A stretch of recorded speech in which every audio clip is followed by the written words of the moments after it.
Hi, everybody. Hi. Hi. What a nice group we have assembled here today. Thank you to everyone for making the trip. I'm Carrie, and we are going to roll into our quarterly meeting. So we're going to have people listening in. Welcome if you're joining us online, and thanks to all of those of you who are here face to face. So today we have a couple of objectives, and they all have to do with learning and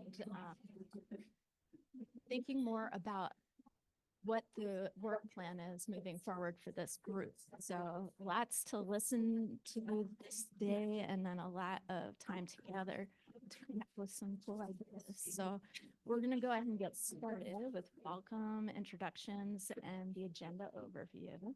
Turner isn't going to make it today, so I'll be reviewing the agenda with you. But first, why don't we get started with our leadership team, Ed and Jana, to say a couple of words, and then we will go around and do a quick introduction.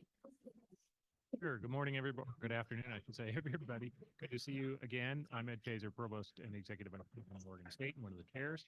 I think Jonathan and I just wanted to offer some congratulations, because we ended the last meeting pretty abruptly, but we got a lot accomplished. We got the RFA criteria done. We have proposals coming in, I think, or projects underway, and we're going to hear an update on that. And we just wanted to offer as an opening here, our appreciation for all the work that everybody has done to get us to this point, and looking forward to hearing about the next steps here. Buenas tardes.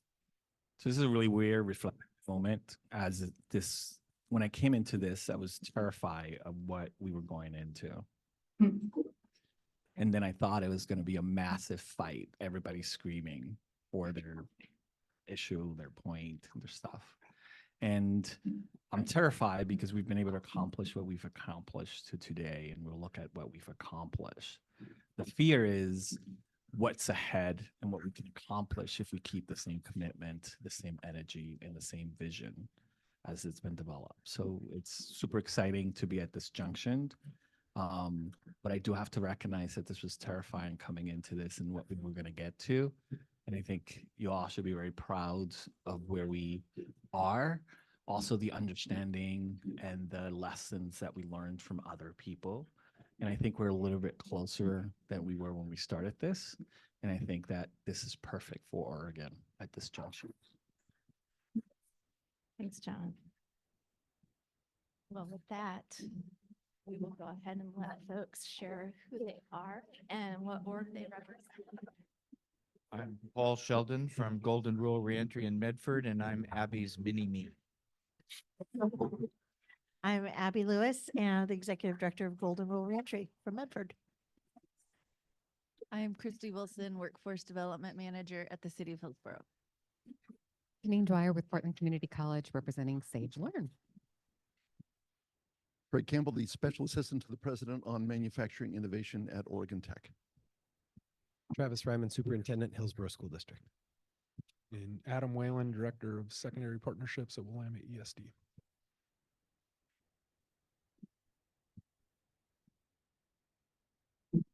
Kim Parker Jadenis, Willamette Workforce Partnership, Executive Director.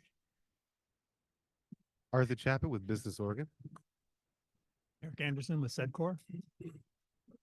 Claudia Rizzo, Youth Apprenticeship Project Manager at Hillsborough School District. Kathy Bishop with Gyro Semiconductor. John Wurst, teacher, Forest Grove High School.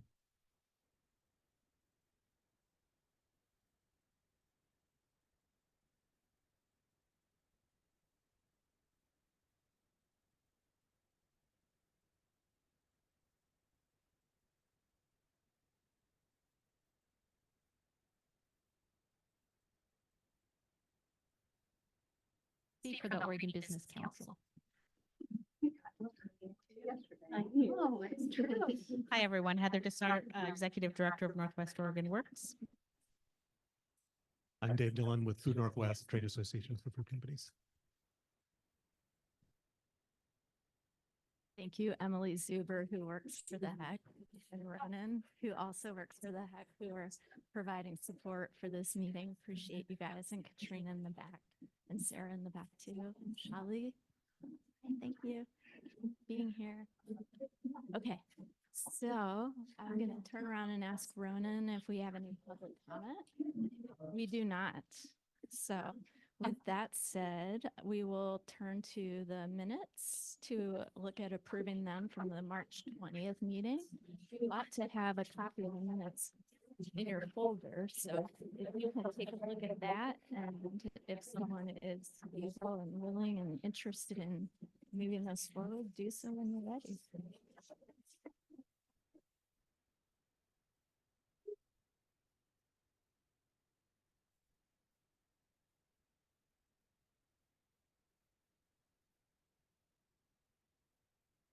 Adoption of the March 20 quarterly meeting minutes.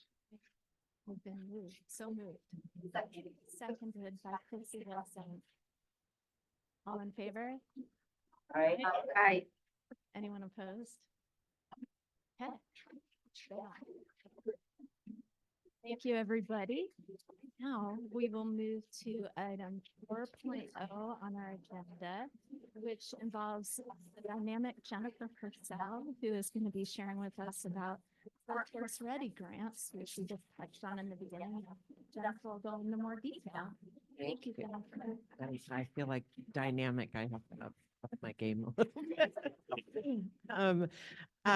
We thought it would be good to just provide a quick update on where we're at with the request for applications for this round of sector-specific Workforce Ready grants. As was noted at the beginning of the meeting, you all advanced recommendations for the priorities for the manufacturing request for applications. Your counterparts in healthcare and technology did the same, and we were able to open all 3 requests for applications on May 31st.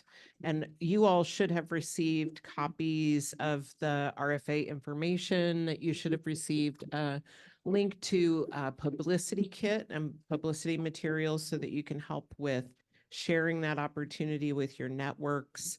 The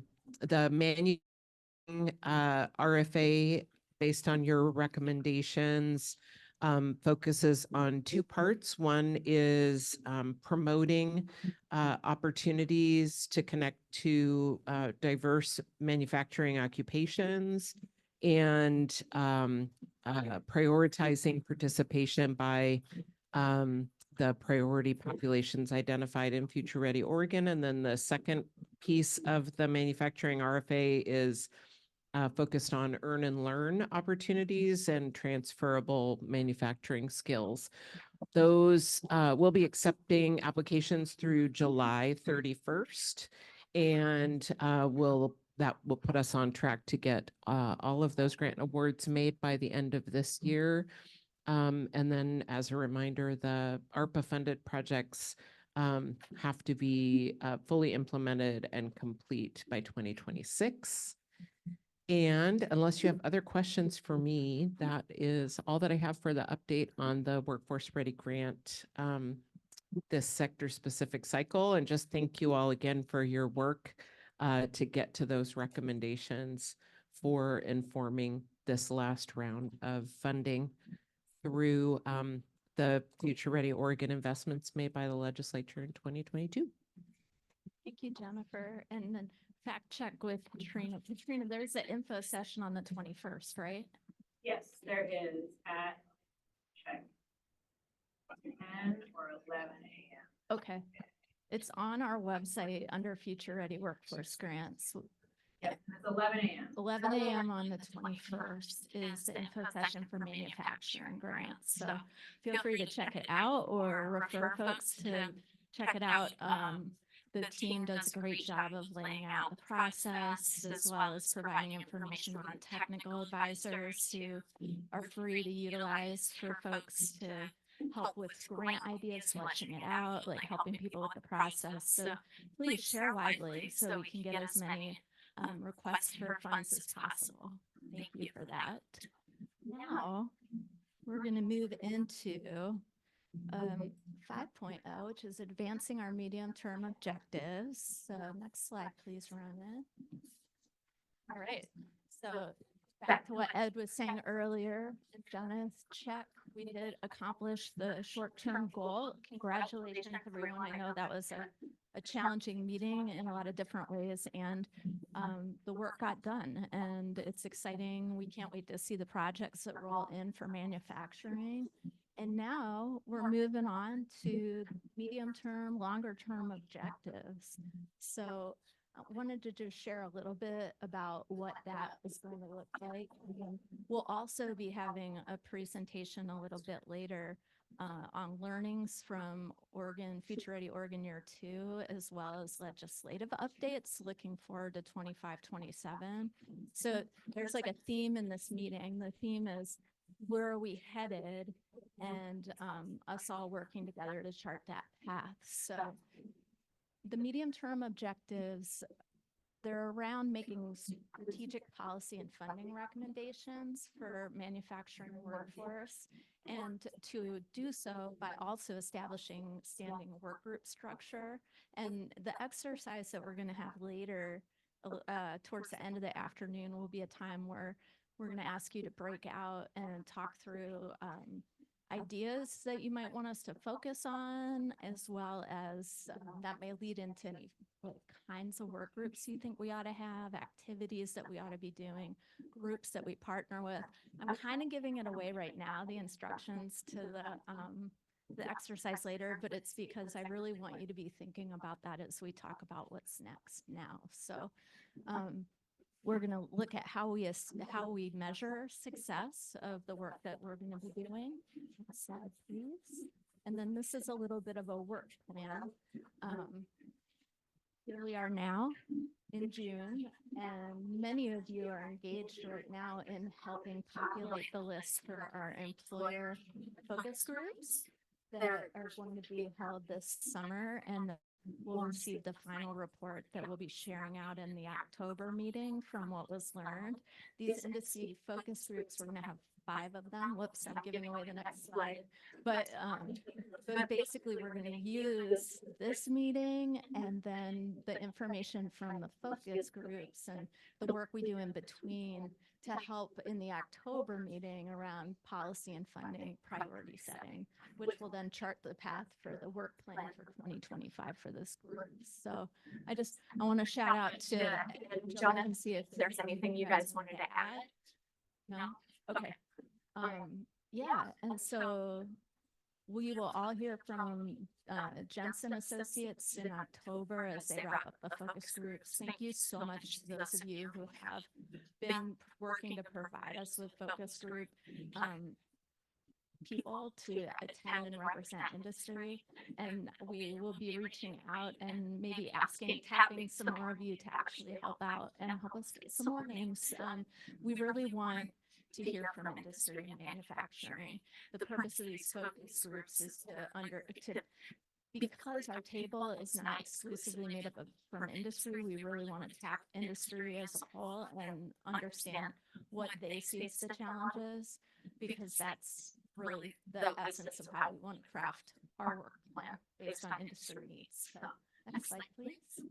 This is just a little more detail about how it's going to break down with the 5 regional focus groups, about 10 to 12 participants per focus groups. We're hoping to get real diverse perspectives from small business, rural business. We're looking at different subsectors of manufacturing to be included, from wood to paper, semiconductor, electronics, metals, food, you name it. We really want to hear from industry. So thank you to the workforce boards. The workforce boards have just been so generous and incredible around sharing and wanting to help out with this effort. So just want to say thank you to the workforce boards and to business services teams at the workforce boards for being a part of this and helping make sure that we have great representation throughout the state. Next slide, please. Oh, you're fine. So these are the foundational areas. I don't won't get too deep into this, but some of the things we really, really want to hear about from industry is like, what do you do for demand planning? What are some of those industry recognized credentials and skills and education and training needs that are important and hold meaning to you as an employer? Is there a clear pathway? Do you know what it is? Do we need to figure it out together? And then talking about DEI strategies, what's working, where there might be opportunities to leverage different resources and recruit more and retain more of a diverse workforce. So we want to learn more about that. And then all of our groups are including a question in all the sectors around AI and how industry is seeing AI be kind of rolling into their sector and what that looks like for them, what that could look like for workforce development in the future. So that is the little bit about the focus groups. Does anybody have any questions about what I presented? No? Do you plan to have like some ongoing foundation focus groups? Well, we don't have it in the plans right now, because, you know, we're starting with this and see how it goes. And I can imagine that we're going to want to keep those lines of communication open. Absolutely. Yeah. So not too much more to say about that at this time. Anybody else? Abby? I'm so excited to see Road Workforce Partnership on here from Southern Oregon. So they're not here today. So when is this going to, when is this going to happen? Oh, or is it already happening? No, the Rogue Workforce Board team is actually looking into contacts, and they're working with us to provide us with some names of industry that they want to see represented. And actually, Ronan's going to be working with all the different teams to work on the logistics in the coming weeks to actually arrange the dates and the physical locations. Thank you for saying that. I hadn't mentioned that the idea is to have as many of these focus groups in person as possible. So our team, Jensen Associates, is going to be traveling the great state of Oregon to run these focus groups in person. So another piece too, if you think of a place where you think would be cool for us to host these focus groups and the various regions of the state, definitely let me know. So we've heard COCC in Redmond is a potential spot for one of them. And so I'm sure we'll have more amazing locations for you soon. Anybody else? Any other questions? Well, then I think, is that the last one? Oh, wow, look at that. We did pre-assessment interviews in April and May, and I want to thank many of the folks in this room who set us up with people to talk to. That's where the associates met with key people in the manufacturing industry that were identified by experts in the industry to speak with Jensen to help them prepare and think through what's going to be most impactful to talk about in the focus groups. So thank you to those of you who had recommendations. So again, focus groups coming in June, July, August, and then the October meeting.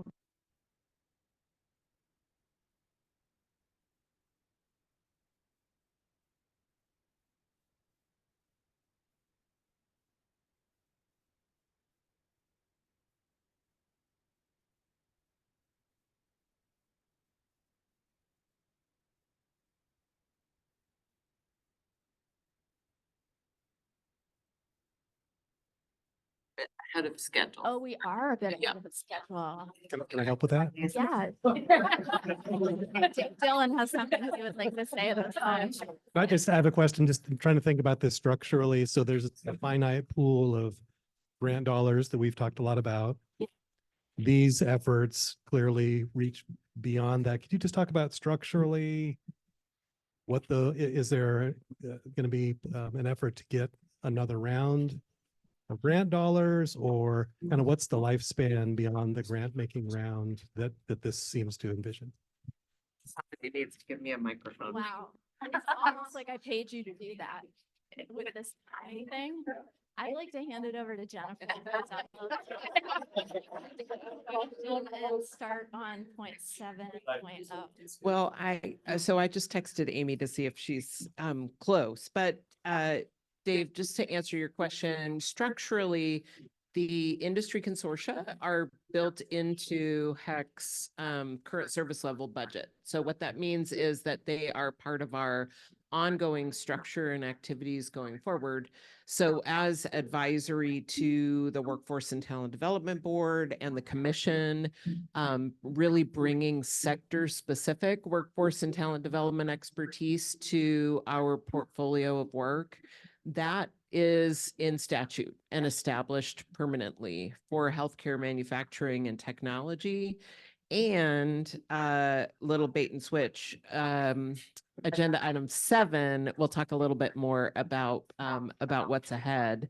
But we may need to do that now because I don't see Amy. So if Ronan, are you able to just jump ahead to the slides? I think I can do that out of order.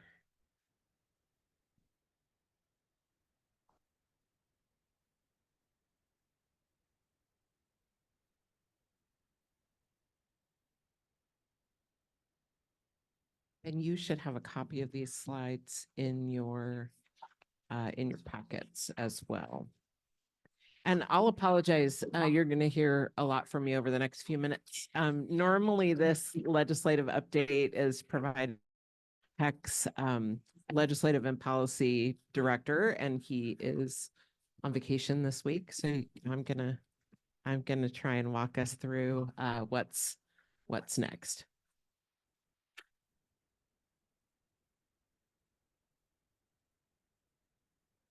Standing by. Standing by. Not good to go.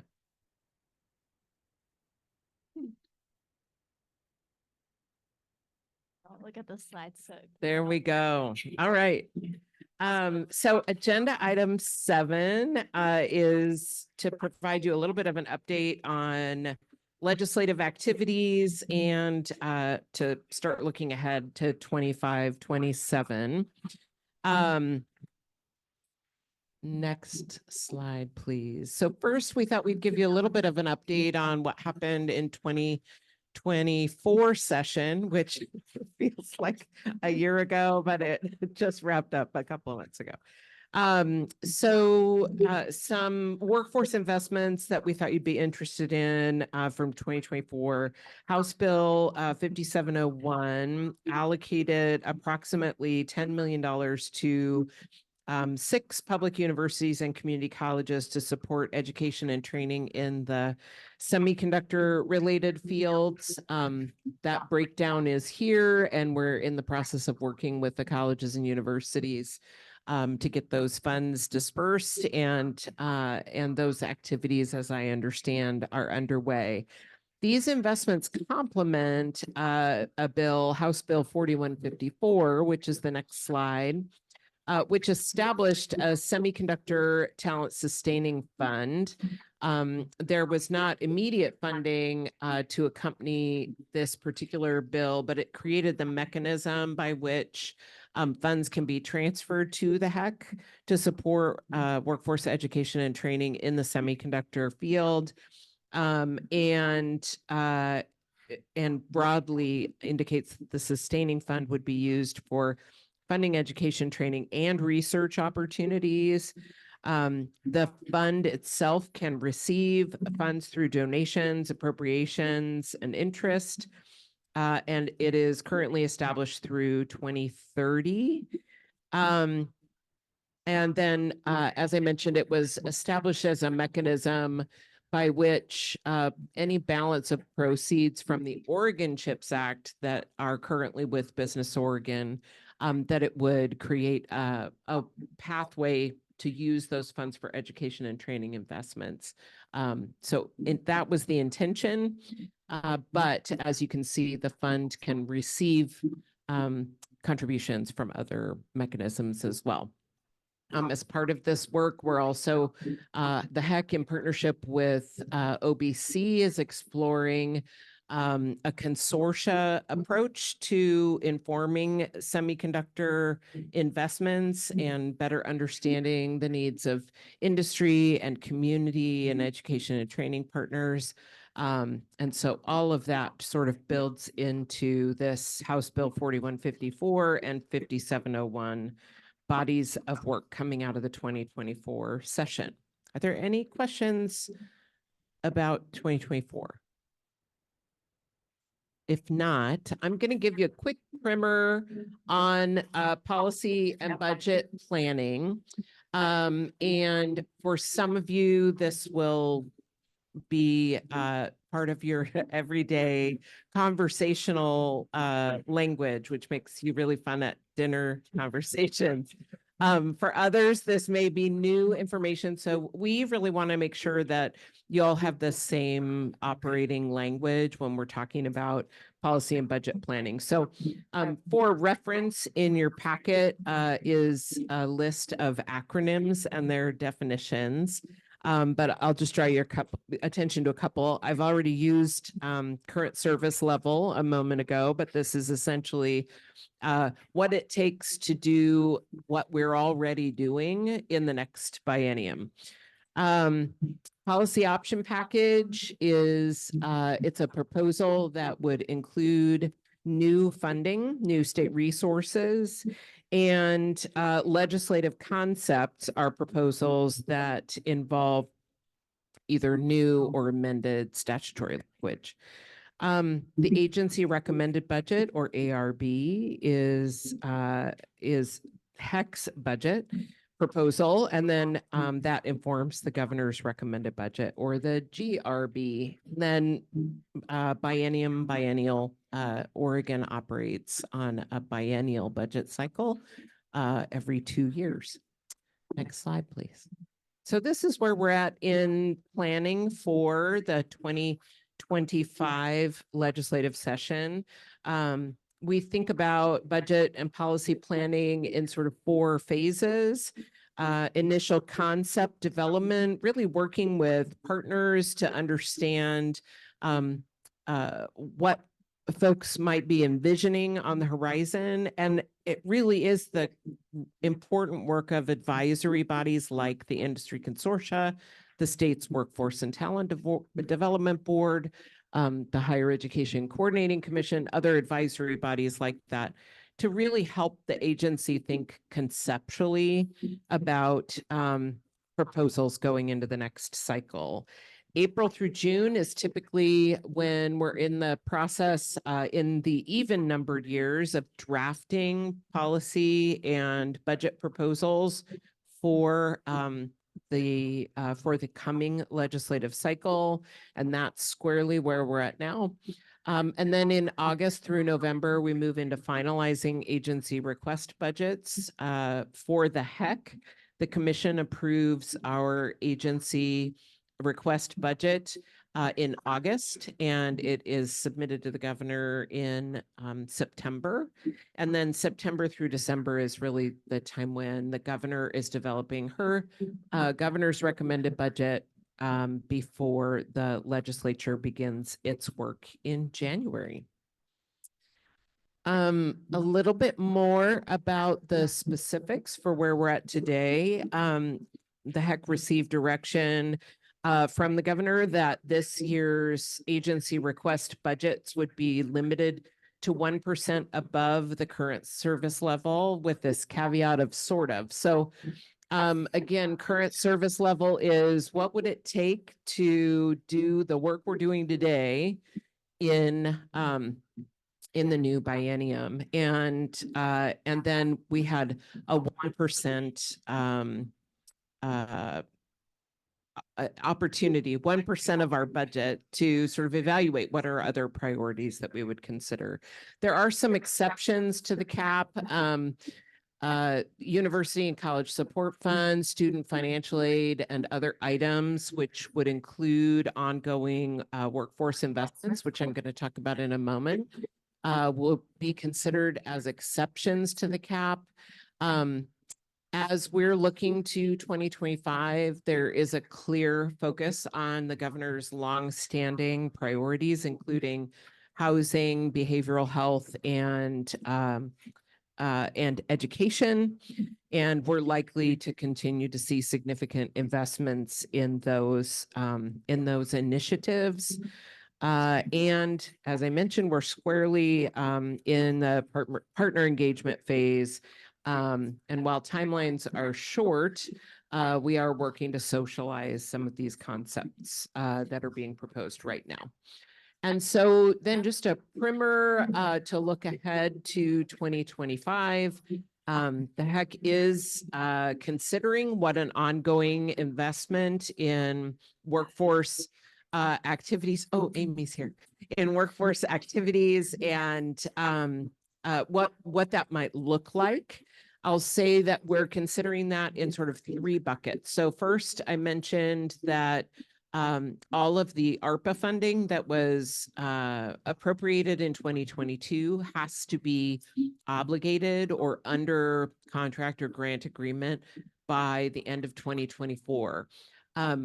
But grantees have until 2026 to spend those funds. So administratively, we need approval spending authority in the 25-27 biennial budget. So part of the exercise will be reauthorizing the spending authority and the Future Ready Oregon positions that are part of that ARPA investment so that we can continue that work through 2026. We are also proposing a new state investment of $75 million in Future Ready Oregon projects and programs that have demonstrated successful outcomes in this initial 2-year implementation period. And we are working on some statutory amendments that would incorporate lessons learned and best practices from Future Ready Oregon and seek to align the Future Ready Oregon statutes and other HEC workforce statutes more directly, really focusing on systems alignment, better aligning regional and statewide strategies, and creating a system where we're all working towards the same goals with the same priorities in mind. So that is what we're looking. We're not going to take a break now. Don't go to that slide. That's what we're looking at for 2025. And I'm happy to answer questions. We are socializing this proposal and then just sort of waiting to see what a new investment might look like and whether or not that would be included in HEC's agency request budget. Yes, sir. Future Ready Oregon has a number of agency partners that are involved, and is it safe to assume that that 1% limitation? You're going to have to do that again. Let me do this again. Since Future Ready Oregon has a number of different state agencies that are involved in moving it forward, is it safe to assume that that 1% kind of limitation on policy option packages is going to be the case for those other agencies as well? So the 1% cap is across the state enterprise and not specific to Future Ready Oregon. Yeah. Any other questions? All right. So we should be able to share more detail with you in, when is the next meeting? October. In October. The agency request budget will have been advanced to the governor and we'll be awaiting what's next. But we wanted to give you a little bit of a primer and some operating language to know where we're at in that cycle. All right. With that, I think we can switch back to agenda item 6. Amy, do you prefer to go to the front of the room? Yep. Okay, excellent. We can do that together. I think I'm kicking this off, but Amy and I had planned to walk you through Future Ready Oregon's second annual report at the March meeting, and we ran a little bit short on time. So we decided it was important to give you all this update as you start to think about what's next in your work. And this agenda today is really built around that. So we're hoping this information will be helpful in your planning and thinking. And I am going to start with just a brief introduction. I think you can go to the next slide there. So I think you all are aware that Future Ready Oregon is a $200 million package of investments that passed in 2022 that strategically work together to advance a more equitable workforce system, growing a diverse workforce, and increasing opportunities for equitable prosperity and upward mobility through grant making and strategic initiatives. And Future Ready Oregon, as we think about it, is sort of built around 4 pillars. It centers the needs of historically underserved and underrepresented communities, couples education and training with wraparound supports and services. It's focused on key sectors of our economy and advances a shared leadership model by building partnerships between education and training providers, business and industry, and community-based organizations, both in policy, informing policy, and in project implementations. We think of the industry consortia as a space where you all are exercising that shared leadership model and co-creating strategies to address some of our most complex workforce challenges. Next slide. Thank you. So as we're administering Future Ready Oregon grants and strategic initiatives, we're committed to learning from our partners, engaging in continuous improvement. And we've learned several important lessons that will continue to inform workforce investments into the future.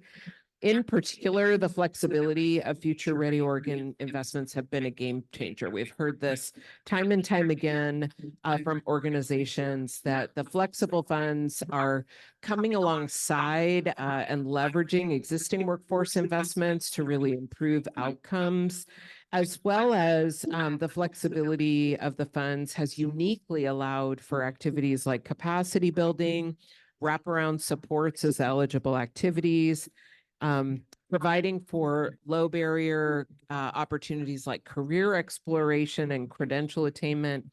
And we as an agency in our grant making are able to be agile and responsive, listening to partners and responding as they're implementing projects to pivot if they're facing challenges, and really working to build meaningful partnerships that are driven by participant outcomes. Additionally, the HEC has implemented individualized supports and technical assistance. A number of the organizations who've received grant funding either directly from the HEC or through partners and some of the other funding buckets within Future Ready Oregon are new to the workforce system. Part of the ambition of Future Ready Oregon was to expand the partners that comprise the workforce system. We've specifically been able to provide technical assistance providers. You heard about this for this most recent round of Workforce Ready grants. Technical assistance providers are supporting prospective applicants throughout the application process. We're able to provide feedback to applicants who are not funded. And we're building communities of practice so that we're sharing information about workforce development activities and education delivery across the state. And then we're also centering collaborative partnerships, as I mentioned, both in policy making and in program implementation. And Amy is going to walk you through the findings from the year 2 report. And so I'm not gonna steal any more of your talking points, but I'm pleased to introduce my colleague, Amy Cox, who's the director of HEC's Office of Research and Data. Thank you, Jennifer. Hello, thank you for having me here. I am, as Jennifer said, the director of the HEC Office of Research and Data. I am here on behalf of probably a half a dozen people in my office who have contributed to this work. So I'm a figurehead, and nothing more, nothing less. I do want to say also that it is our office's responsibility to report on the implementation and the outcomes of the suite of investments known as Future Ready Oregon in an annual fashion. We released this report in December of this past year. Some of it may feel a little bit like, wait, we're already in June. That's true. As Jennifer said, we were teed up in March, but are here today instead.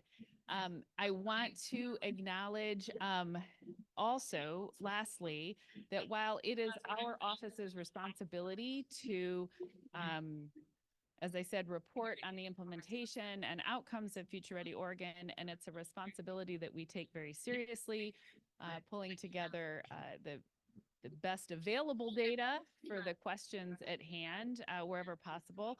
I want to say on a personal note, it is quite a treat to be here at the Manufacturing Industry Consortium, and I'm glad actually we got kicked to June, because in March I would have been online, which is less satisfying.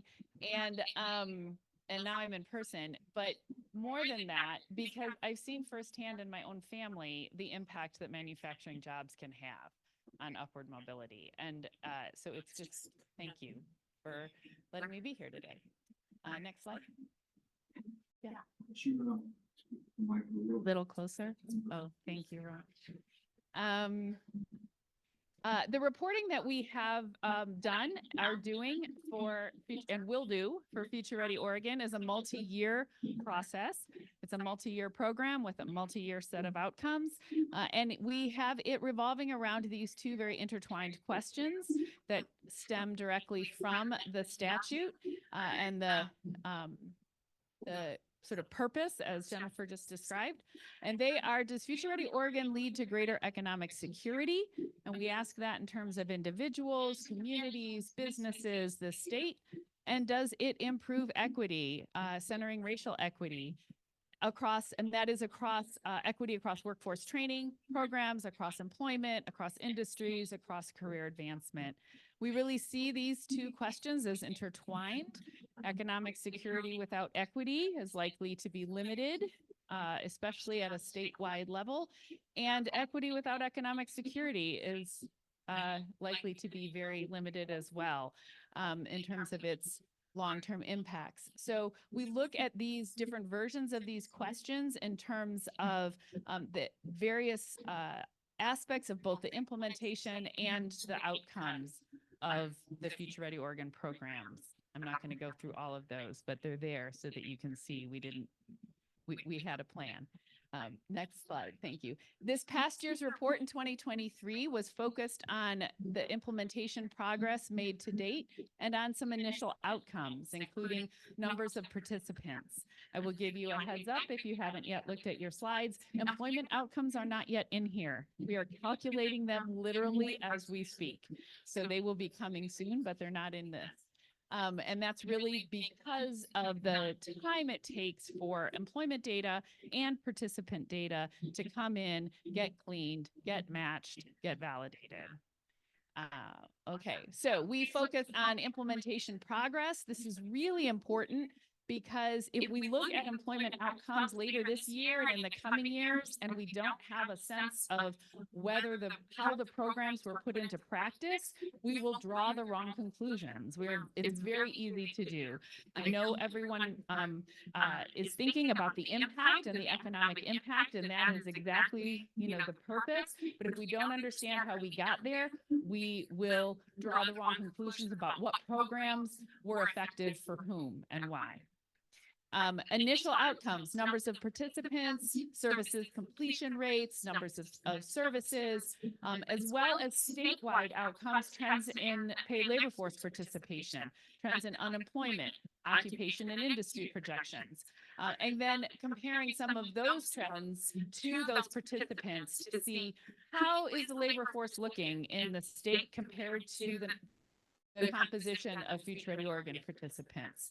We use a variety of different data in this report and in upcoming reports, including primary data collected on that the grantees have all collected on Future Ready Oregon participants and the services they provide, as well as secondary data from the Oregon Employment Department, the U.S. Census Bureau, the U.S. Bureau of Labor Statistics, and a whole array of qualitative data, both content and conversation interviews. The priority populations here are a particular focus of the report as well as the statute. We've laid them out here as Jennifer just had on that last slide too. Next slide, Rowan. Thank you. As of fall, essentially October of 2023, Future Ready Oregon had served on almost 10,000 participants. That is what we would assess as excellent. Very good, pick your adjective. And I'll tell you why we draw that conclusion in a number of ways. One is because Prosperity 10,000 was the first of the Future Ready Oregon programs that launched. It has a goal, it is the only program that has the particular goal of reaching a particular number of participants. And that goal, of course, 10,000.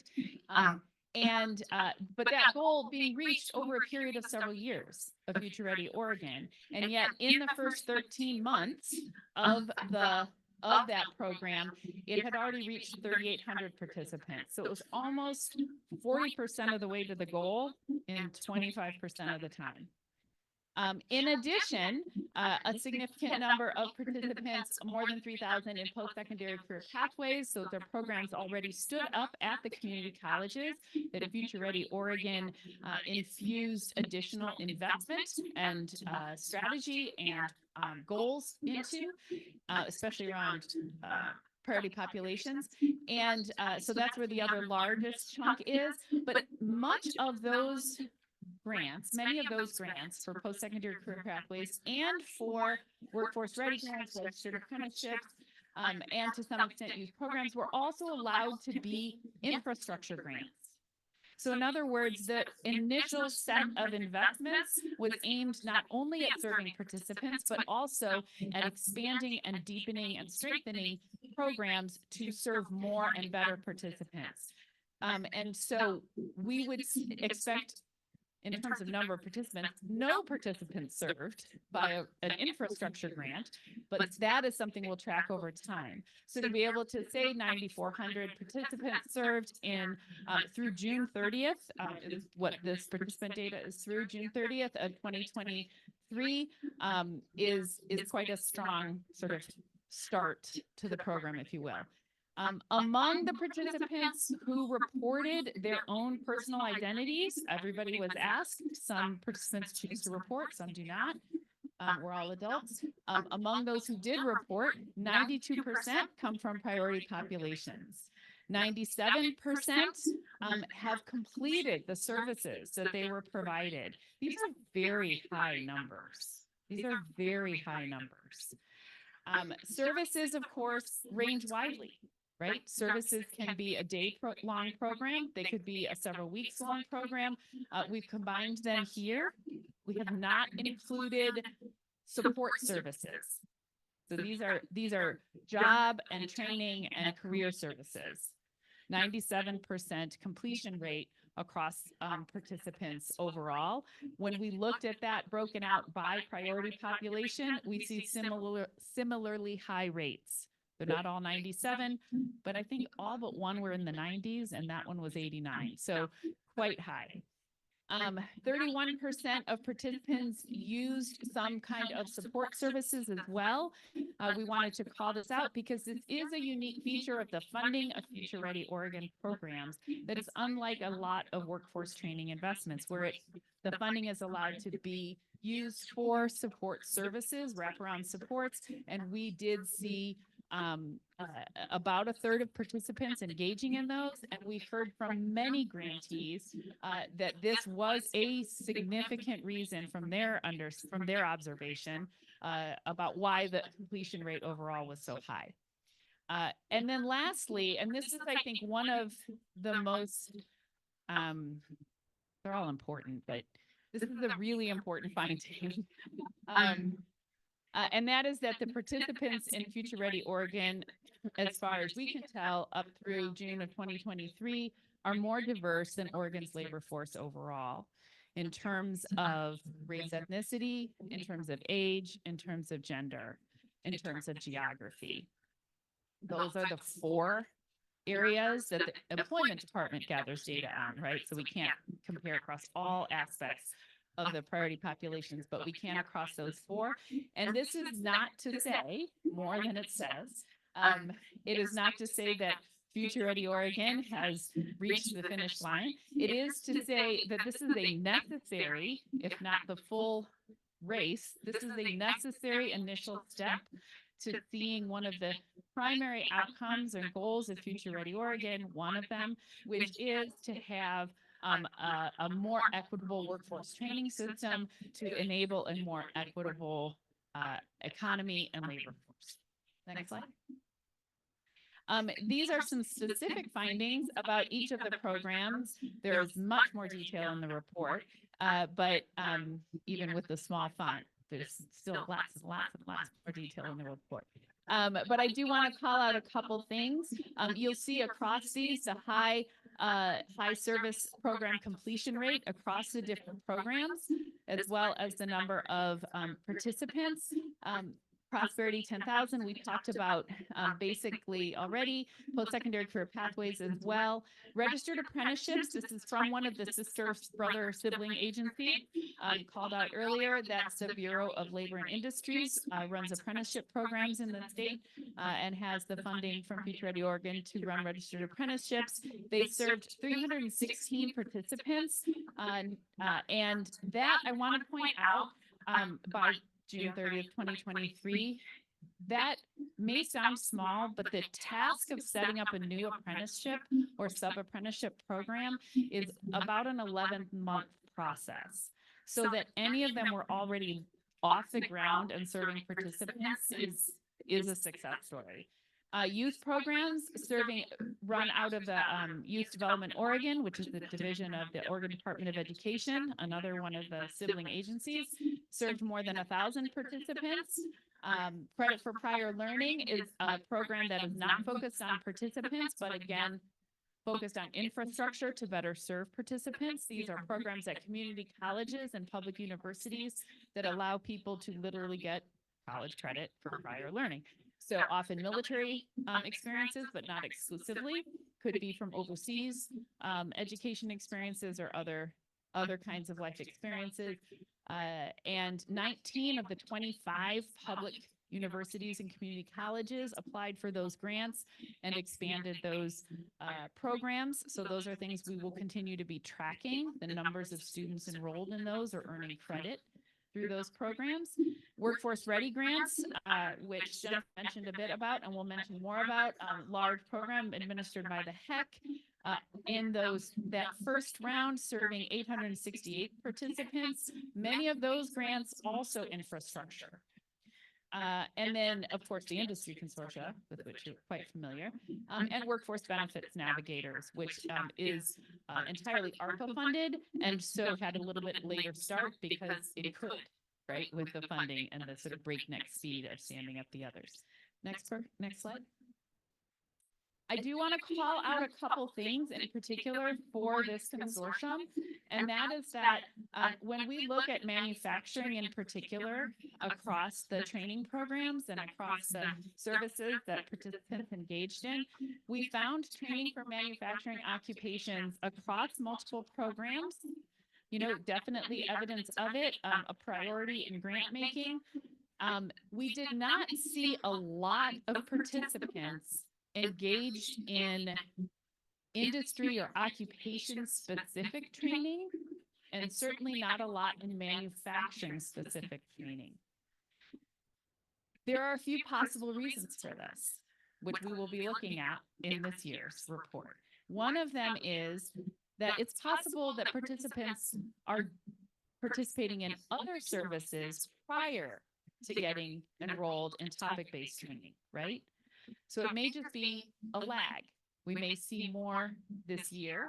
It may be that that those are being offered sufficiently and there's a lag, or it may be that they're not being offered as often, right? So these are things that we'll be watching because it is a pretty low rate. that outside of post-secondary career pathways, which by definition is a topic-focused training area, outside of post-secondary career pathways, only less than 10, I should say, % of the participants enrolled in a topic, occupation, job-specific training were enrolled in something related to manufacturing. Next slide. So when we put it all together, yes, go ahead. Can I ask a question? Sure, please. Where are the majority of those other people being trained? If it's less than 10% in manufacturing, do you know off the top of your head, is there an industry that's, healthcare, 50%? I do not know off the top of my head, although I will tell you I had a version of this slide which was more than 10%, but it wasn't most at the Healthcare Industry Consortium. So I also gave them the news that healthcare was not being highly represented in the topic focus. It's not like there's one major. There was not a single that stood out, and I can follow up and will about what the spread of them were. There were some programs focused on very particular occupations. One of the youth programs was focused on lifeguarding, so lifeguard shortage, right? But there was not a particular industry or occupation that was garnering all the participants. Thank you. Sure, good question. Next slide. When we put all of this together, we pointed out 4 sort of broad theme conclusions and recommendations that follow. One is that we found consistent and repeated evidence. I didn't get into all of the implementation pieces here, but there's a lot in last year's report and this year's report about implementation.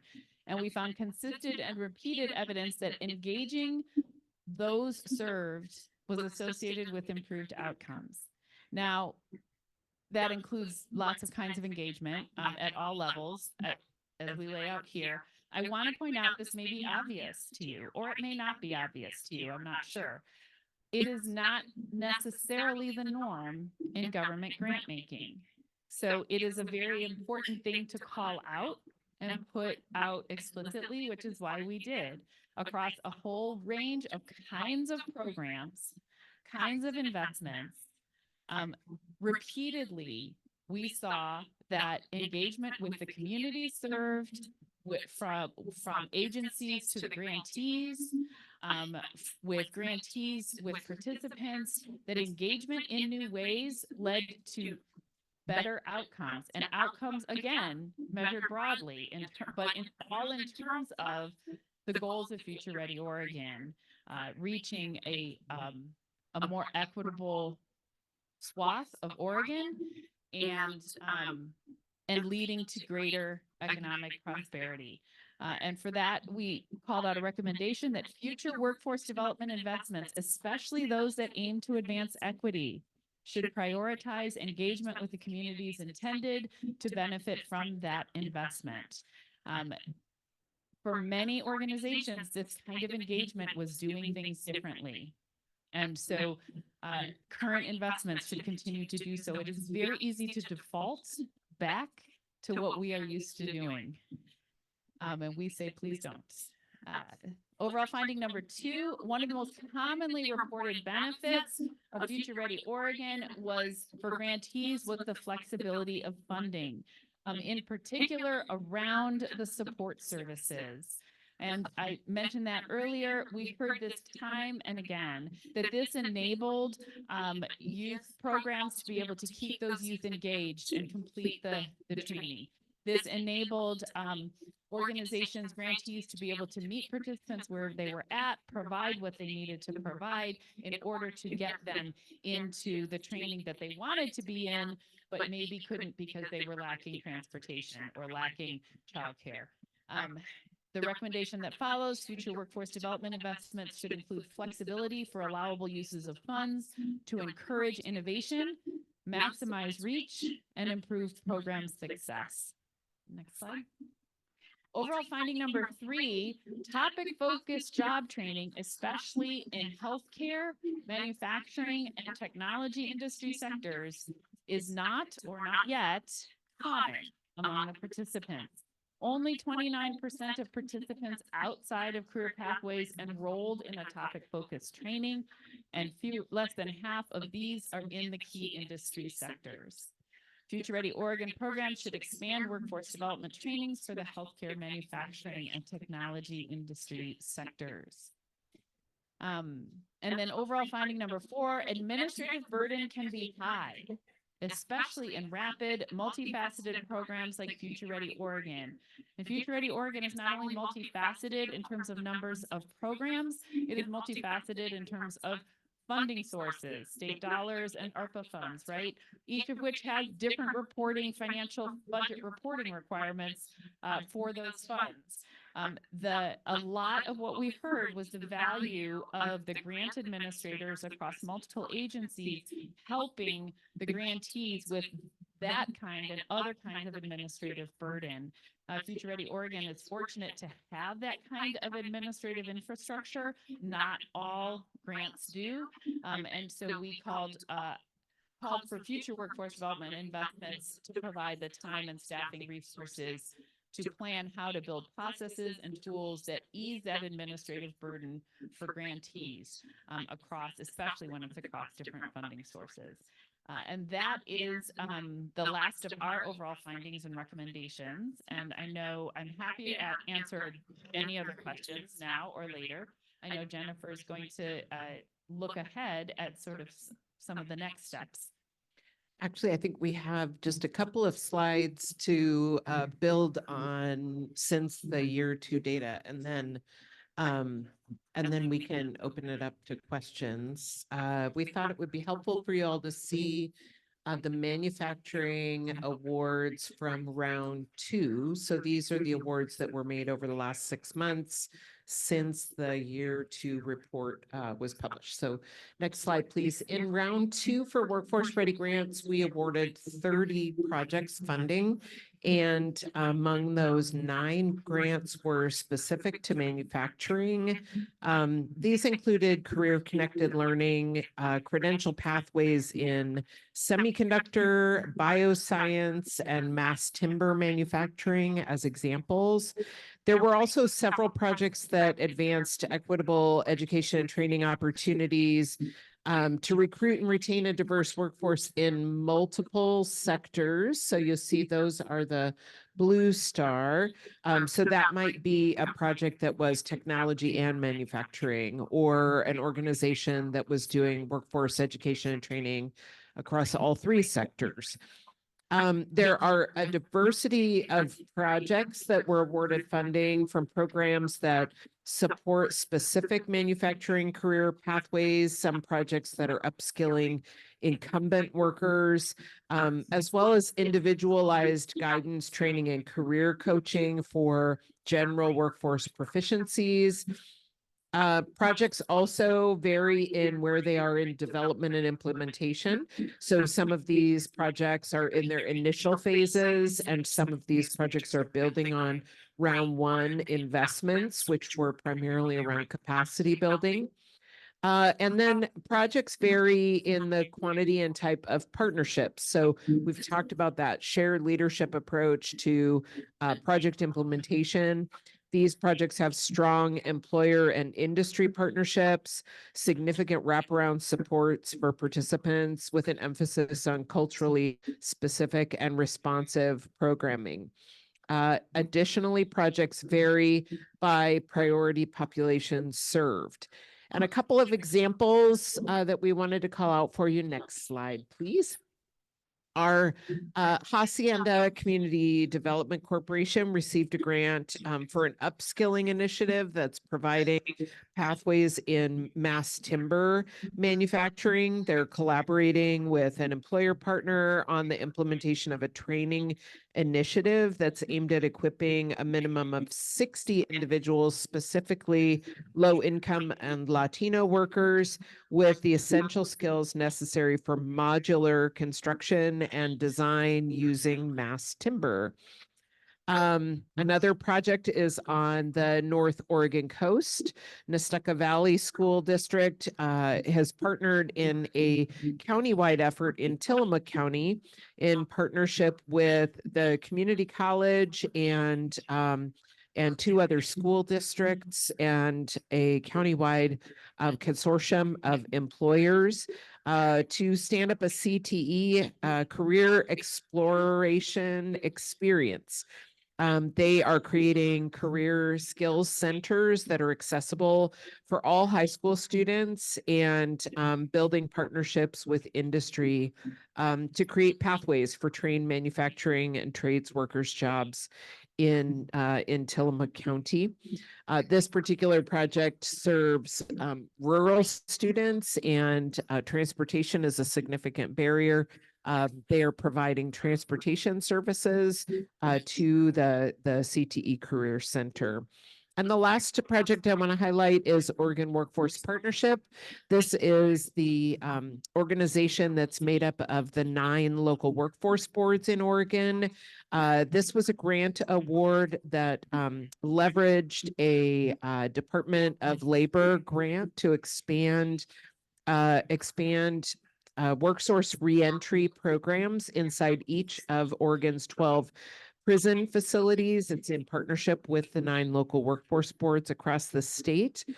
This project will connect adults in custody to employment, education, self-sufficiency services, and other community connections by embedding the public workforce system inside each of the 12 prisons, and provides foundational skills that prepare participants for reentry into the workforce. This project includes career development plans, coaching, technology use, assistance with transportation, childcare, food, tuition, textbooks, and plans to serve 900 participants over the performance period.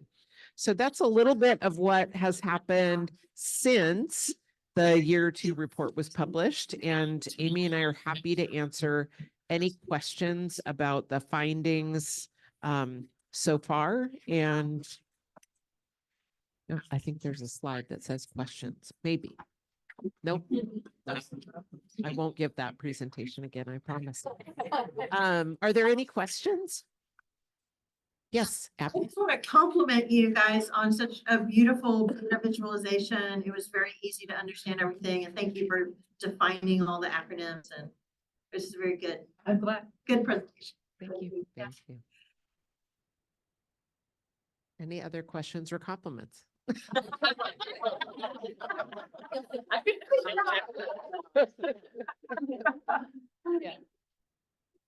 Oh, go ahead. As Abby's mini-me, I want to underscore the support of staff. The reporting requirements are not onerous, but they are daunting. Yes. I want to thank you for prioritizing staff support for recipients, because the reporting requirements are not terrible, but they're daunting and complex. And I'm not sure we could have done it without Katrina and Sarah Shin before her. I mean, that they were available and that they were so generous with their time to make sure that we'd filled out all the right forms and that we'd done the budget right. And then the reimbursements were like lickety split. It was wonderful. So thank you for making that a priority. I want to just comment on that and appreciate your saying that, especially in this group. We heard that kind of comment so often. It is not the easiest position to be in, to work at a government agency and say, you need to really staff the government agencies, especially when we want the funds to go to those for whom the investment is made, right? And what we saw repeatedly was the work of grantees can happen much more effectively and much more when we who work in the world of state government can help take as much of the bureaucracy off as we can. We can't do it all, but where possible. So I just want to thank you for saying that. Other questions?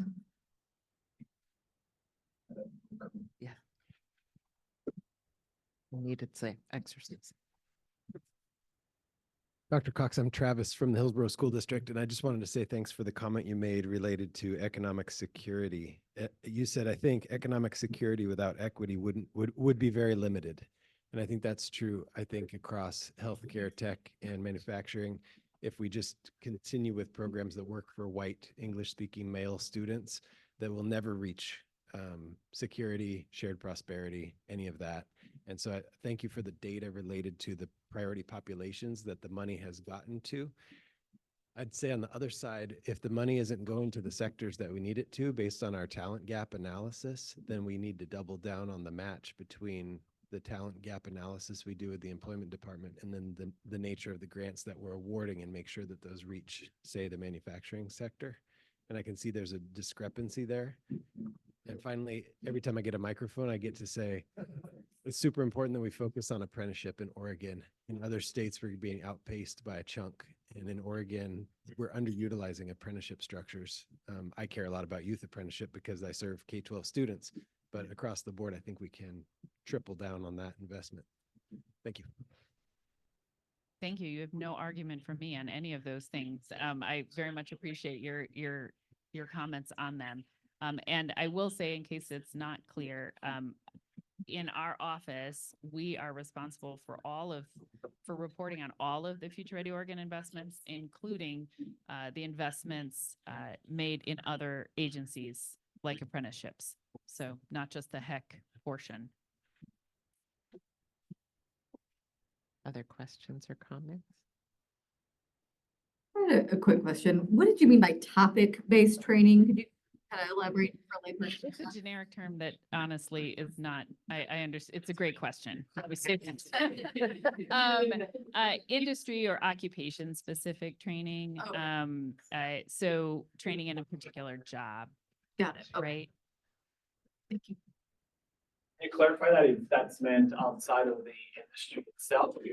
So is it training by a third party, like PCC as a good partner that does the introduction into a particular sector, versus I believe the training that happens at every employer when they bring in so the sector is training. Are we looking at third party training? So these Can you repeat the question? Thank you. Yes. Yes, Jennifer. The question was, is this, do you want to do your mic there, right there? When we refer to sector training, are we referring to third party outside of the sector itself providing the trainings? Great. It's a great question. All of the training in the report would be training provided by grantees funded by Future Ready Oregon Services only. Those grantees are primarily third party. Yes. So they would be, they could be a community college, they could be a community-based organization, they could be an apprenticeship. I will say that, so it does not include sort of ongoing regular employee training outside of Future Ready Oregon. I will say just as a reminder, since we're referencing community colleges as a third party, we excluded the post-secondary career pathways from those numbers because they're 100% topic focused training, right? They're education and training for a specific career path. So by definition, are topic focused. And I think it's also important to note that in some cases, the relationship between HEC and the grantee is that they're the education and training provider in the case of, for example, a community college or university.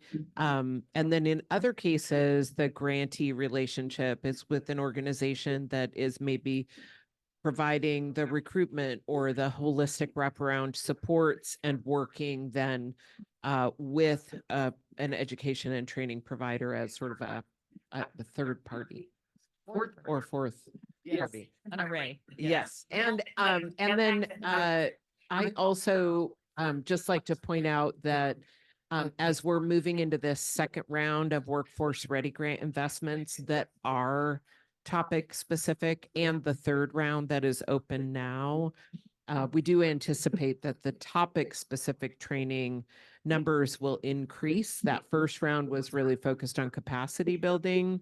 But to Amy's earlier point, in many cases, moving into a degree or credential pathway takes time and exploratory activities at the front end that wouldn't be topic based. So we'll continue to evaluate that as we continue to implement projects. Thanks, Jennifer. That's a great segue to my question about the workforce ready grants and the fact that right now the data is showing all of the grants that were let, and some are capacity and some are to be direct services to individuals. Is that going to be separated out? Is that data going to be tracked separately at some point? And it's not right now, but will it be? That is correct. Yes. So moving forward, a few things will have already happened and will show up in the next year report. And one of them is these capacity building infrastructure grants are diminishing if they haven't diminished completely, and participant service providing grants, are rising. And so we will start to track them in different ways, right? Because the infrastructure capacity building grants, especially in that first year of general funds through June of 2023, we will want to see, we can't track individuals there, right? Their infrastructure building, right? So we look at things like, well, in these colleges where they were focused on these areas, are we seeing an expansion of students that's accelerating at a more rapid rate than students overall, this kind of thing. Whereas the service providing grants, we're then actually using the participant data in those services. Yeah. So yes. So thank you. And then just one other question or clarification, probably, when you were saying you're tracking the training through the universities and other training agents, does that include, and I'm sure it probably does, but does that include work-based learning, on-the-job training, those kinds of things that I know the local workforce boards do a lot of that. So it's another great question. Yes, it does. We have the data that grantees have to submit for Future Ready Oregon are data on the participants themselves and data on the services provided. And then we have that, and we have more breakouts, of course, in the report about, well, what kinds of services are these? Are these on-the-job training? Are these, or for support services, for wraparound support services? What kinds are those? Great, thank you. Sure. All right, great discussion. I think I can't see the clock now from this spot, but I think we're just about ready for a break. And I just want to name that we've been doing a lot of talking at you. Carrie built a great agenda where you're going to be able to take what you've learned and really start to apply it to your work when we come back for the break. I think you might have one more presentation before that discussion, but just a reminder that you'll have the opportunity to really take what you've been hearing and refer back to your slides to be able to have a robust conversation about how you apply this learning to the work of the consortium. Do you want me to dismiss them for break, or do you have an announcement? No? Okay. So we're about 5 minutes ahead. So do you want folks back at 2:40? Yes, please. Okay. 2:40 will reconvene. Thank you. Everybody could return to their seats, make yourselves comfortable. You didn't have to get bought, but you're really on the back. Yeah, that's true.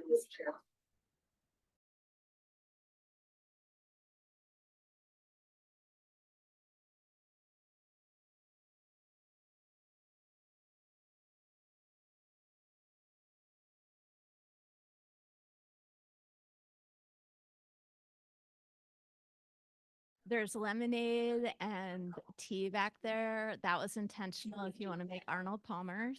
You thought about that for summer. Okay. All right. Cool. Well, I want to welcome our esteemed presenters up here who are going to share a little bit about the CTE state plan. So without further ado. All right. Thank you so much for having us. We're really excited to share about career technical education and its role in manufacturing and share a little bit about some of the work that we do. I'm Janelle Ives. I am the CTE State Director. I work at the Oregon Department of Education, and I'm joined by my partners, Shali and Dan, who will introduce themselves as we go, but we're really excited to be here. Thank you. Hi, everyone. I'm Shali Hodson, and I'm a policy advisor in the Office of Community Colleges and Workforce Development at the Higher Education Coordinating Commission. As Janelle said, we are happy to be here with you today to talk about CTE in general and our CTE state plan. So next slide. This is the vision for CTE in Oregon, and you've probably seen this vision because it's been our vision since 2020 when we submitted our last state plan. Those state plans are renewed every 4 years, and we've spent the last year revising the state plan, but we didn't change the vision because this is a pretty big, bold vision that wasn't implemented in just 4 years. And so we are continuing with this vision. Our plan also has 3 outcomes, and this is a simplification from our last plan, which I think had 5 areas and a whole bunch of pieces under that. But the outcomes are really about integration and connection with strategies. And so career-connected learning and CTE that are integrated with education and workforce development. We've done a lot of intentional work over the last year, more than that even, but in the last year specifically, to connect with our workforce development partners and align the state plans and then start to work on aligning local work. We also have a focus on equity in this plan and really increasing equitable participation in our high-quality CTE and career-connected learning. And so infusing equity into the work versus it being a thing over here, which none of us want. And then our last outcome focus is all on communication and involving voices from the community. We had a great time this year talking to Oregonians, talking to communities, listening to what they needed. And we don't want that to stop just because our plan is done and been submitted as we start to work on implementation. Continuing to do that engagement and hearing from folks that are impacted by this work is really going to be critical.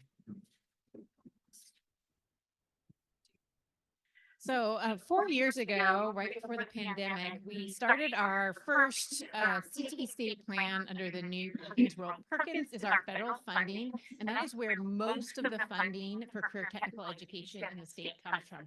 And the thing we heard loud and clear was, it is too late to start in high school to get kids familiar with what opportunities they have. You have to start earlier, which was great because it also corresponded with some relaxation of our federal rules that allowed us to go spend some money a little bit earlier. So when we started in 2020, career-connected learning was not a thing in Oregon. So if you've heard that phrase, that is since, in Oregon, the plan, and we're really looking at expanding this access. And we know when we talk to business and industry, one of the things they say is, I wish kids knew about how exciting my industry is, and I have some great opportunities. And how do we get them to know about all these opportunities, especially equitably? Like, we know who is going to find out about those careers, people with family members in those careers, but how do we expand that opportunity for all? So we're focusing down in the middle school. And next slide, please. And we've also created a bunch of tools since 2020 that help start rolling this out. We now have career journeys. These are videos that interview Oregonians all across the state, all kinds of backgrounds, and they talk about how they got to their careers. We have a new career connected learning resource hub, and we're also partnering with the Workforce Development Board to offer some essential employability skills training in middle school. And Oregon chose for our program quality work-based learning. So work-based learning is now a required component of our CTE programs and is something that we're measuring on an ongoing basis. So you'll also see some other investments that we've made. As you may have noticed from all of us seeing here, CTE in Oregon, really the continuum of CTE education from high school through community college and actually almost happening to university because we're really excited about a program that is coming up. But we do this through what's called a CTE program study, and this is a pretty formalized structure that comes down to us from the federal government. This is what we use our federal funding for to support these programs, and is really that aligned pathway from high school to community college. These programs have, of course, a contextualized hands-on component. They infuse equity, access, and inclusion, and they have to address all of the elements. There's a huge rubric for a quality CTE program study that has a lot of different elements, but they're intended to be a seamless pathway. And I had a question today from a colleague who said, what do the colleges get out of that? Well, they potentially get students that are taking courses in high school coming to the community college. And they also just get to work and help develop teachers, and teachers and instructors learn from each other. So there's just a lot of collaboration and partnership. And they also get to work with businesses and get to learn from businesses to keep their programs up to date. Okay. Next one. So this is the list of things. There's a lot of things that are involved in creating a CTE program study that's aligned. And one of the biggest pieces is employer engagement. So each CTE program study is required to have an industry employer advisory committee. It's called different things at different places. This is where our teachers and our instructors at the college hopefully come together to engage with business and industry to keep current on what's happening and what the latest technology is, what the latest techniques are, so that they can ensure that their curriculum stays current and is relevant. So also when we started in 2020, we heard another thing. You all are making all these programs, how are they being consistent across? Employers cannot engage with every single school in the state. It is too much, and we're getting requests. So we started statewide programs of study. We're convening employer groups and teachers and college faculty members together, and we've created these statewide frameworks. We will be done with all of them. We've done at least one for every career area by next spring, and so that is been a huge effort. We know Oregon like to do their own things. So going to a statewide model was a little bit of a rocky start, but now people are seeing the benefit. I think we still have a long way to go to actualize these, but we're trying to create a system so that we can actually partner in better ways. I want to talk a little bit about the outcomes for CTE. We really have a good return on investment in career technical education. So we have 44,000 students in secondary that are concentrators. That means they've taken 2 full years in their 4-year high school in a CTE program. They have an over 95% graduation rate. And we have evidence that shows like 6 weeks, that would be nice. 6 years after graduation, they are earning on average 2,000 to 3,000 more than non-CTE concentrators as well. So we also have that our post-secondary CTE graduates are employed 81% of them 6 months after graduation. Completion of the program. So we have a lot of really good evidence that CTE is powerful. In our secondary schools, we've seen a growth in CTE programs of study from 2005 when we pretty much bottomed out and had very few. We right now have about 1,000 approved programs in high schools. So all these programs align to a college. You can see this bump in 1920 and right there, that kind of bump between 17, 18, and 20. And that is because of the high school success investment. But you can also see we've kind of leveled off in our growth of CTE programs in the state. Thank you. Dan Finley, ODE, education specialist that focuses on industrial and engineering areas. And really, what my friends have already talked about is reflected here, is the idea that there's a plan in mind. If you take a look at what's on this slide right now, you have high schools who have developed programs in these areas, and you have corresponding programs at the community college level. It's very important, very intentional, very critical to have that relationship across the arc, from the beginning of thinking about career awareness, exploration and moving on up and terminating, or not even really terminating, but moving toward the experience in industry and career, that there be connections. Both my friends talked about the importance of aligning with groups and working with business, labor, industry.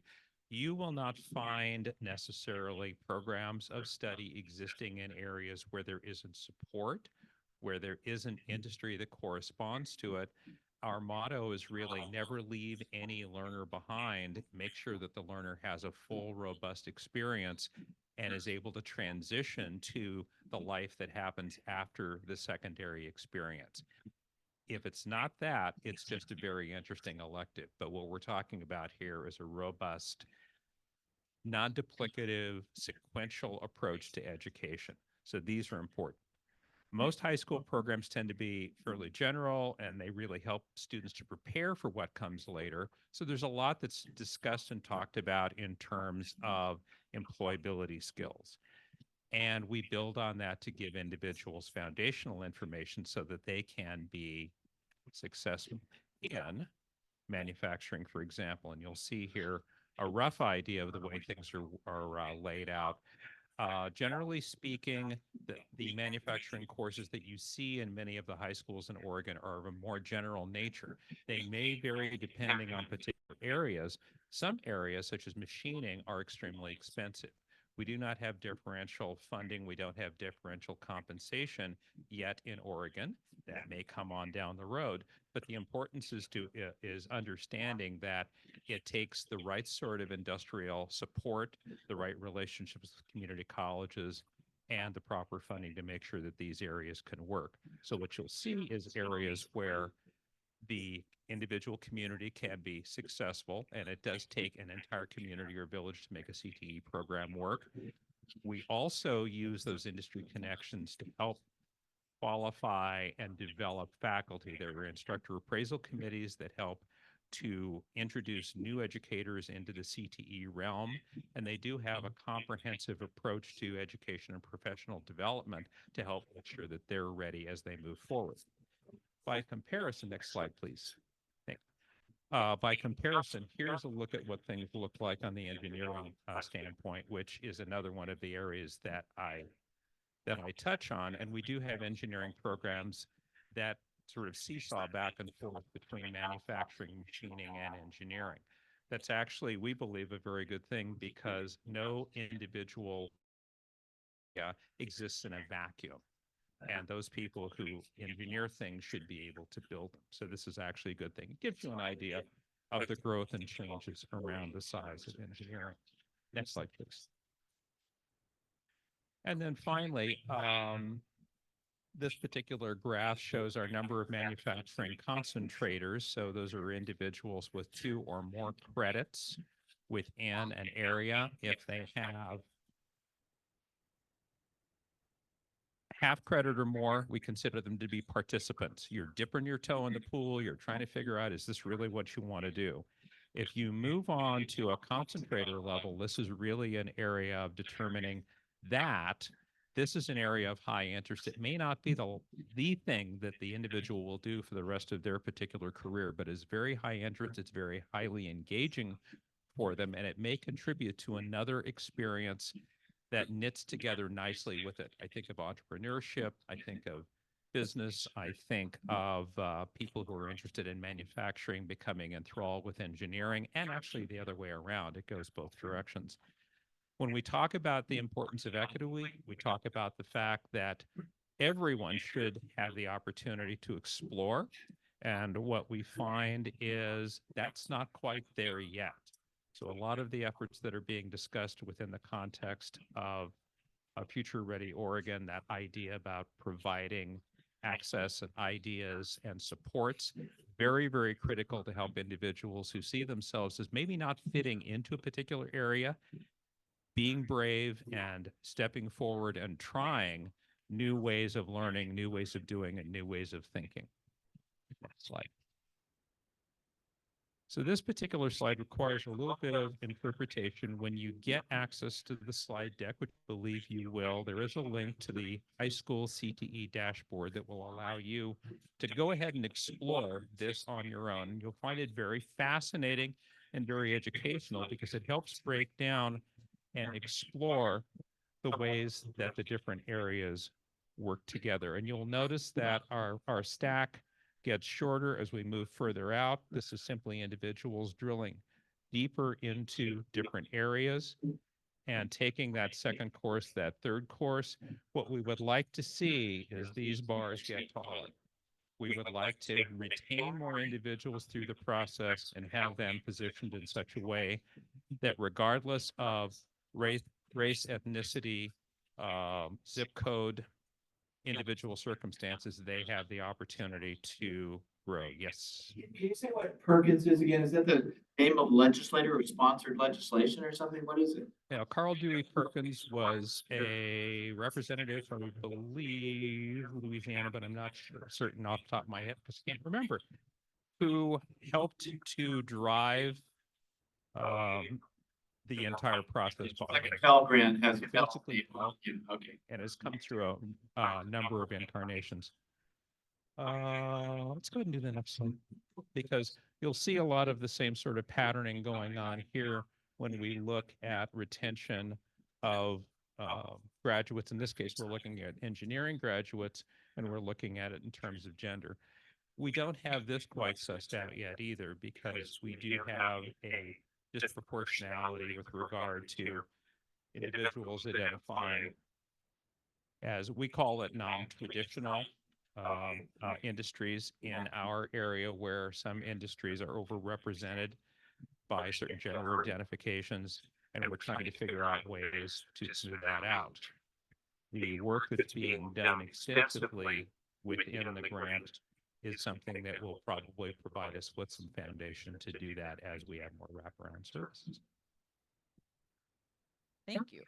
We also wanted to show you a snapshot of our community college students and students in manufacturing in particular.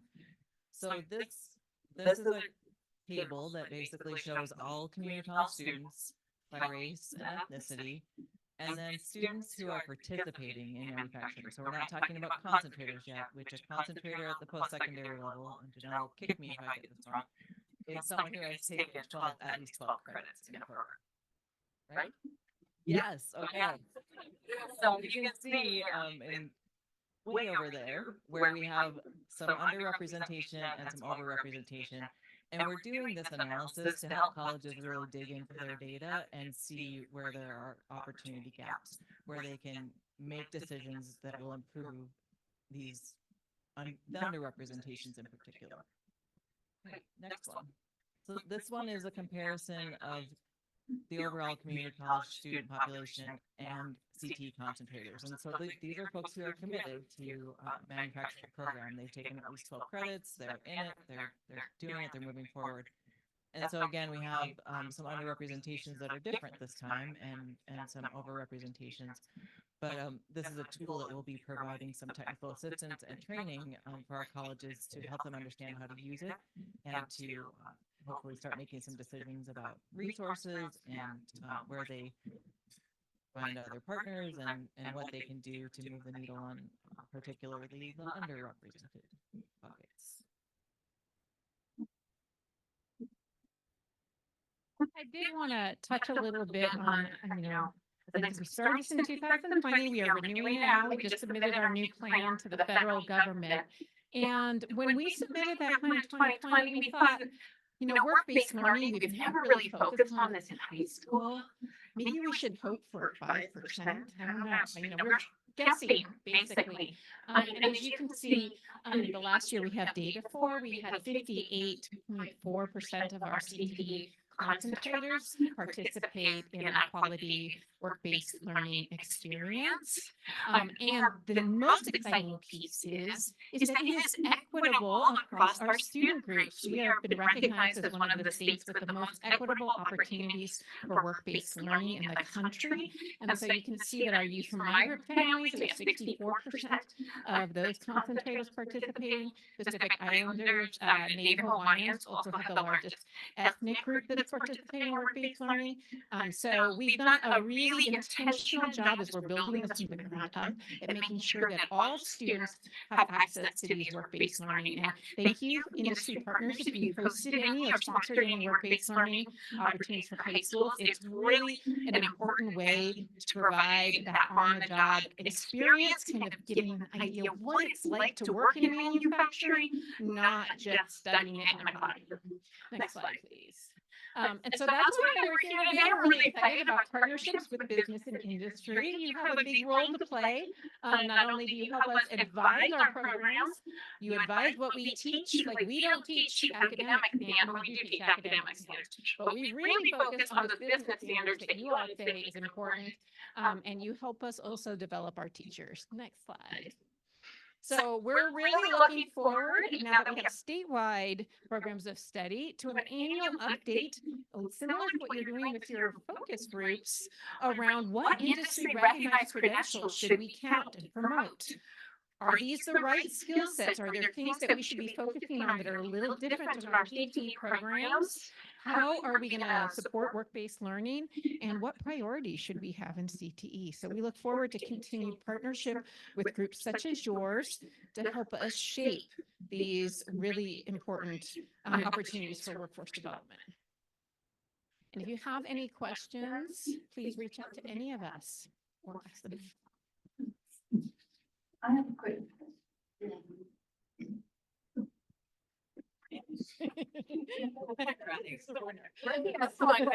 Oh, there it is. One moment. Okay, thank you. Thank you. So something that I've noticed, at least in Hillsborough, because I know we have our school district, our company, and the city here, and even with we're pretty in sync, but I'll go to like a PCC CT advisory for mechatronics, and it's like all the same companies, but different people from those companies, and no K through 12. And then I go to the K through 12 one, and it's the same companies with different people. No. So we did use our AmTech meeting where industry comes as to see, can we do this in a school and just have that be our advisory with everyone? And we're kind of playing with it, but just food for thought. And I think, how can we make those more effective? And I mean, I think we have some legislation that pushed us to try to organize regional advisories. And I think, you know, that is potentially one approach. Different communities are different though, as you know, Oregon likes to be different. So we do have some needs for, you know, some more customized individual. We leave it very flexible. You have to have an industry advisory, but it could be a regional one. We encourage regional ones through the college.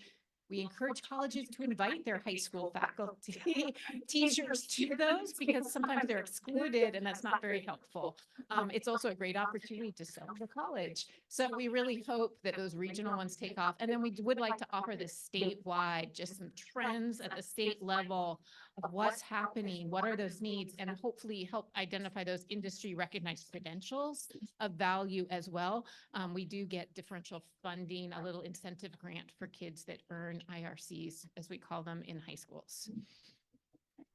great. And just a note, when it works, it's magical. Yeah. I see a teacher talking with, like, you know, doing crosswalks on the curriculum and seeing the equipment. So yeah.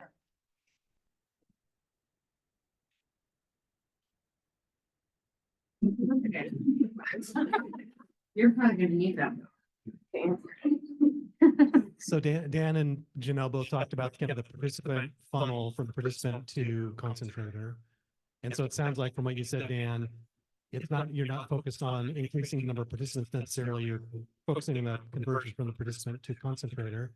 Could you talk a little bit about what data you have available and how you can identify maybe where those off ramps are where that 188,000 at the high school level, you have 140,000 that don't get to the concentrator? Do you have access to data about, is it maybe program not matching or somebody kind of a teacher or just not? What do you think about that? The participant number also includes concentrators, so it's the bigger picture. It is a little bit tricky. It changes. There are actually a lot of structures in school that prevent kids from taking 3 credits in a CTE program or 2 credits in a CTE program.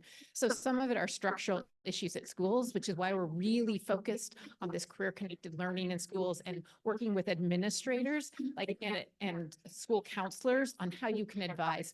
Many kids get advised out of taking CTE programs. We have some bias thinking about what CTE is, some historical maybe ideas about what CTE is and who should participate. I'm trying to get no one to say those kids anymore because every kid needs a career.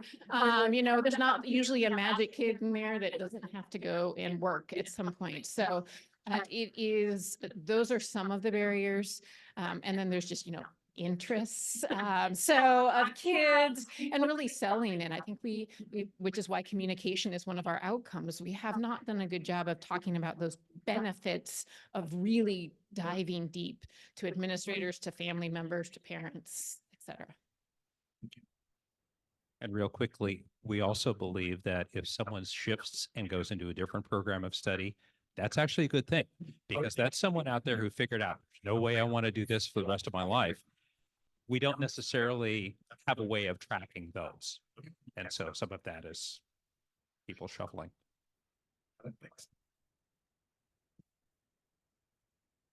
Well, thank you, everybody, and feel free to reach out anytime.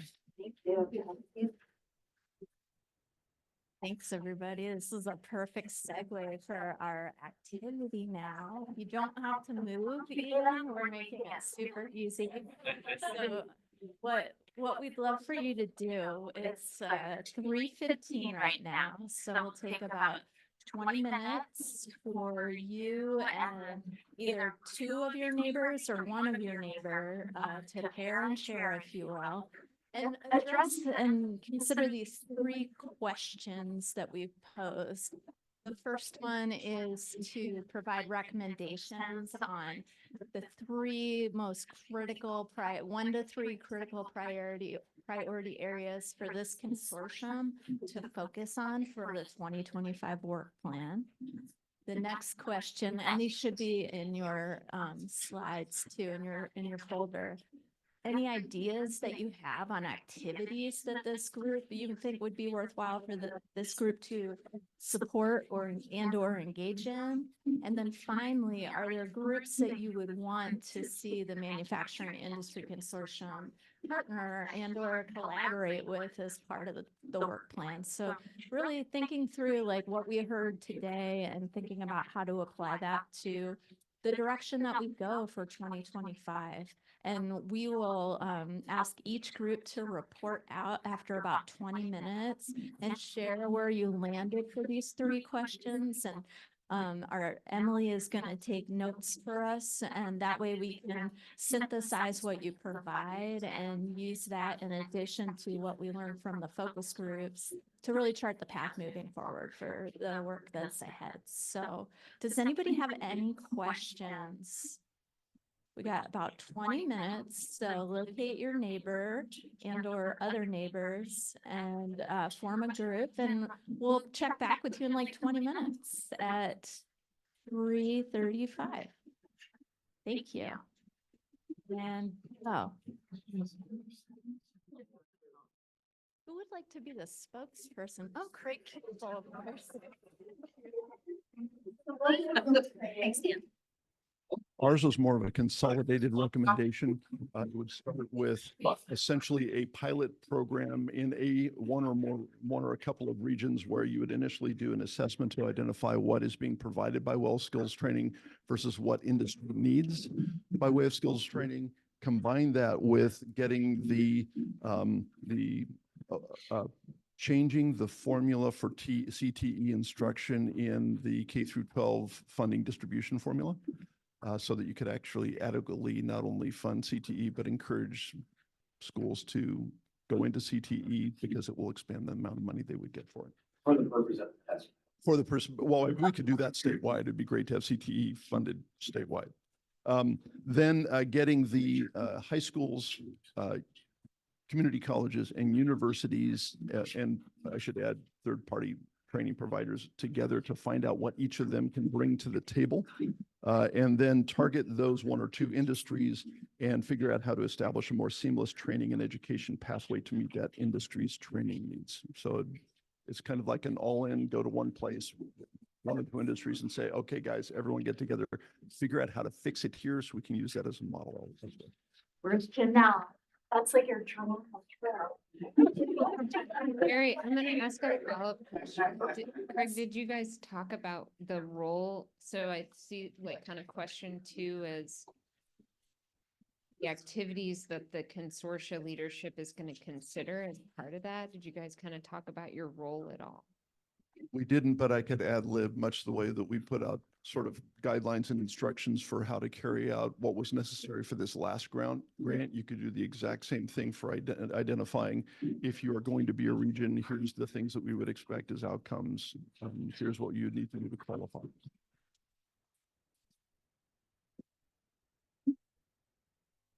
Thank you. You guys got anything else you want to add? Okay, awesome. Who else would like to share what they developed in their groups? We're on pins and needles to hear from you. All right. Carly and Kyle. So we talked a little bit about, the identification of the workforce training pathways, and in particular, the K through 12, and actually spanning beyond K through 12 and all the way to the PhD level. But one area in particular, especially just on the heels of the last presentation that we were all reflecting on, was the importance of the work that the group was doing. I can say from an industry perspective, so many companies want to engage in these K through 12 and different types of learning opportunities, and it's just so nebulous, so we need it to be a little bit easier in one spot, to access that, and so. A little bit more structure, I think, around that would be really, really important. And another one is just really doing a better job of what we call the manufacturing food chain and understanding the entry points. And so that way we can all work together in terms of, helping our students with a path.